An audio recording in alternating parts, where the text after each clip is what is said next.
প্রবাসীদের রেমিটেন্স প্রবাহ সহজ করতে ব্যাংকগুলোকে আরও বেশি সচেতন হওয়ার আহ্বান জানিয়েছেন পরিকল্পনা মন্ত্রী এম এ মান্নান।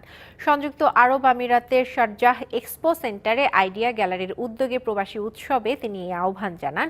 বৈধ পথে রেমিটেন্স বাড়াতে প্রবাসী বাংলাদেশিদের উৎসাহিত করতে এই মেলার আয়োজন করা হয়। জালালাবাদ স্টিল লিমিটেড NOF ও জিঙ্ক অ্যালামের উৎপাদন শুরু করেছে। বিপণনের আগে উৎপাদন প্রক্রিয়া হযরত মুহাম্মদ সাল্লাল্লাহু আলাইহি ওয়াসাল্লামের আদর্শ ও বিচক্ষণতা বর্তমান বিশ্বের জাতিতে সংঘাত সংঘর্ষ নিরসনে সহায়ক ভূমিকা রাখতে পারে। ঈদে মিলাদুন নবী উপলক্ষে শারজাহ ইউজড পার্টস ফটিকছড়ির আয়োজনে আলোচনা সভা ও দোয়া মাহফিলে বক্তারা এসব কথা বলেন।